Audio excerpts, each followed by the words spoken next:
நாம் தமிழர் ஆட்சி செயற்பாட்டு வரைவு 2026. குற்றம் இளனாய் குடி செய்து வாழ்வானை சுற்றமாஞ் சுற்றும் உலகு. தமிழ்மறை 1025. வள்ளுவ பெருமகனார். வெளிநாடு வாழ் தமிழர்களின் வருவாயை ஈட்டிக் கொள்ளும் அரசு அவர்களுக்கான நெருக்கடி கால உதவிகள் பற்றி அக்கறை கொள்வதில்லை. நாம் தமிழர் அரசு அதற்கென்று தனி பிரிவை உருவாக்கும். அயலக தமிழர்களுக்கான அமைச்சகம். திரைக்கடல் ஓடியும் திரவியம் தேடு என்ற முதுமொழிக்கேற்ப உலகின் எல்லா நாடுகளுக்கும் சென்று பொருளூட்டி வருபவர்கள் தமிழர்கள். அவர்களின் மீது பெரும் அக்கறை கொண்டு நாம் தமிழர் கட்சி அவர்களுக்கான திட்டங்களை முன்வைக்கிறது. அயலக தமிழர் நலம். பெரும்பாலான தமிழர்கள் அரபு மற்றும் கிழக்கு ஆசிய நாடுகளில் கடுமையான பணிகளை செய்து வருகின்றனர். அவர்களின் சட்ட உரிமை மறக்கப்படுவது மட்டுமல்லாமல் அடிப்படை மாந்த உரிமைகள் கூட வெளிநாட்டு அரசுகளால் மறக்கப்பட்டு வருகிறது. இந்திய ஒன்றிய அரசும் தகுந்த நடவடிக்கைகளை எடுக்காமல் வேடிக்கை பார்த்தபடி இருக்கின்றது. 64வது தேசிய மாதிரி புள்ளி தகவல்படி அயலக தமிழர்கள் 2009 2020 வரை ஏறத்தாழ 65,000 கோடி ரூபாயை இந்திய ஒன்றிய அரசிற்கு வருமானமாக ஈட்டிக் கொடுத்துள்ளனர். ஆனால் அந்த தொழிலாளர்களின் நலனை பாதுகாப்பதில் இந்திய ஒன்றிய தமிழ்நாடு அரசுகள் எந்த முயற்சிகளையும் எடுப்பதில்லை. நாம் தமிழர் ஆட்சியில் 1983 குடிபெயர்வு சட்டம் விதிகள் வரையறைகள் இந்திய ஒன்றிய அரசின் சட்டத்தை மாற்றி அமைக்க ஆவண செய்வதுடன் தமிழர் நலன் சார்ந்து வெளிநாடு வாழ் தமிழர்களுக்கென தனி சட்டம் கொண்டுவர நடவடிக்கைகள் எடுக்கப்படும். தனி அமைச்சகம். மினிஸ்ட்ரி ஆஃப் ஓவர்சியாஸ் தமிழ் அஃபேர்ஸ் என்ற பெயரில் வெளிநாடு வாழ் தமிழர்களுக்கென நாம் தமிழர் அரசு தனி அமைச்சகத்தை ஏற்படுத்தும். தமிழ்நாடு குடிபெயர்வு கணக்கெடுப்பு 2013 படி பெரும்பாலும் வெளிநாடுகளில் அன்றாட உழைப்பாளர்களாக உள்ள ராமநாதபுரம், சிவகங்கை, புதுக்கோட்டை, பெரம்பலூர் போன்ற மாவட்டங்களை சார்ந்தவர்களின் நலனை கருத்தில் கொண்டு அந்தந்த மாவட்ட தலைநகரங்களில் சட்ட உதவி மையங்கள் ஏற்படுத்தப்படும். மாதந்தோறும் கணக்கெடுப்பு.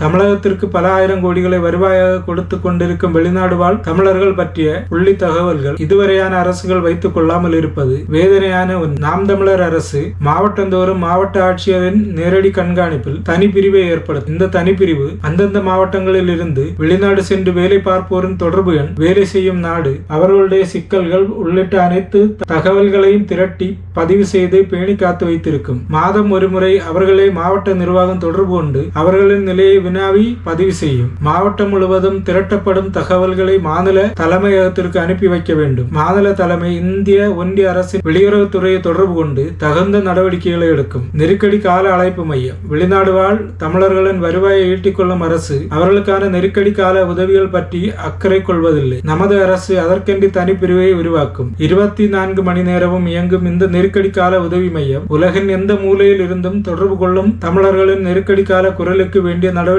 உடனே எடுக்கும். அவர்களின் கோரிக்கைகளை இந்திய ஒன்றிய அரசின் கவனத்திற்கு எடுத்து சென்று உடனடி நடவடிக்கை எடுக்க செய்யும். தொழில் முனைவோர் அமைப்பு. வெளிநாட்டில் வாழும் தமிழர்கள் ஒன்று சேர்ந்து தமிழகத்தில் தொழில் தொடங்க வழிவகை செய்து தரப்படும். கூட்டாண்மை முறையில் எந்த மாவட்டத்தில் என்ன தொழில் செய்ய இயலுமோ அதில் பல தமிழர்கள் கூட்டாக சேர்ந்து முதலீடு செய்யலாம். அதன் மூலம் தமிழக இளைஞர்களுக்கு வேலை வாய்ப்பு கிடைக்கும். தொழில் வளவும் பெருகும். அவர்களின் சிறு முதலீடு வளர்ந்தபடி இருக்கும். முறையற்ற முகமைகளுக்கு தடை. தமிழ்நாட்டில் இயங்குகிற முறையற்ற தனியார் முகமைகளால் தான் பெரும்பான்மையான இளைஞர்கள் ஏமாற்றப்படுகிறார்கள். பல இலட்சங்களை இழந்து வெளிநாட்டிலும் சரியான வேலையின்றி தவித்து வருகிறார்கள். இப்படியான மோசடிகள் அனைத்தும் தடுக்கப்படும். இதனால் இதற்கென்று அரசே முகமைகளை உருவாக்கும். எந்த நாட்டில் என்ன வேலை வாய்ப்பு இருக்கிறது என்பதை அறிந்து முறையான கட்டணத்தோடு அரசே மக்களை அனுப்பி வைக்கும். இதில் முறையாக பதிவு செய்யப்பட்ட முகமையாளர்களும் இணைத்துக் கொள்ள வாய்ப்பளிக்கப்படும். இதை மீறி இளைஞர்களை ஏமாற்றி வெளிநாட்டிற்கு அனுப்பி வைக்கும் முகமையாளர்கள் ஆழ்கடத்தல் வழக்கில் தலைப்படுத்தப்படுவார்கள். அவர்கள் மீது கடுமையான நடவடிக்கையை எடுக்கப்படும். துணை தூதரகம். ராமநாதபுரம்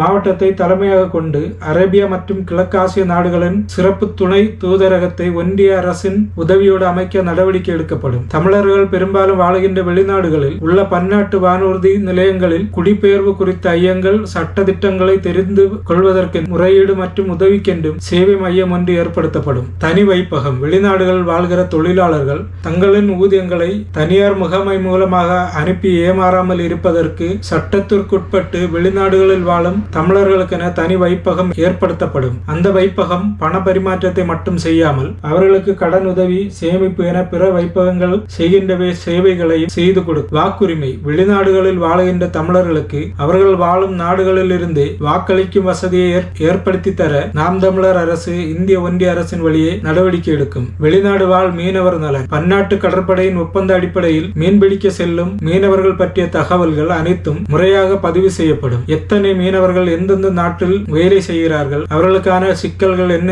என்று அனைத்தும் கண்காணிப்பிலேயே வைக்கப்படும். அவர்களுக்கான உரிமைகள் அங்கே மறக்கப்பட்டால் உடனடியாக பன்னாட்டு மாந்த உரிமை அமைப்புகளோடு தொடர்பு கொண்டு தீர்வு காண நடவடிக்கை எடுக்கப்படும். இதற்கென்று தனியாக ஒரு சட்ட உதவி மையம் அமைக்கப்படும். முறையற்ற காவல். முறையற்ற நிறுவனங்கள் வெளிநாடுகளுக்கு அன்றாட உழைப்பாளர்களாக கொண்டு செல்லப்பட்ட தமிழர்கள் ஏறத்தாழ 10,000க்கும் மேற்பட்டவர்கள் எந்த வகை அடிப்படை உரிமையும் இல்லாமல் சிறைகளிலும் அடைப்பு காவலிலும் வைக்கப்பட்டிருக்கின்றனர். அவர்கள் பற்றிய தகவல்களை முழுமையாக பெற்று பன்னாட்டு நீதிமன்றம் மூலமாக அவர்களை மீட்கும் நடவடிக்கைகள் எடுக்கப்படும். அவர்களின் விடுதலைக்காக தனி சட்ட குழுமம் ஒன்று ஏற்படுத்தப்படும். வெளிநாடுகளில் சட்டத்துக்கு புறம்பாக இயங்கி வருகின்ற மாந்தவள முகமைகள், மென்பவர் ஏஜென்சி கணக்கெடுக்கப்பட்டு உரிய அரசுகளுக்கு தகவல் தெரிவித்து சட்டத்திற்கு புறம்பான முகமைகளை தடை செய்ய நடவடிக்கை எடுக்கப்படும்.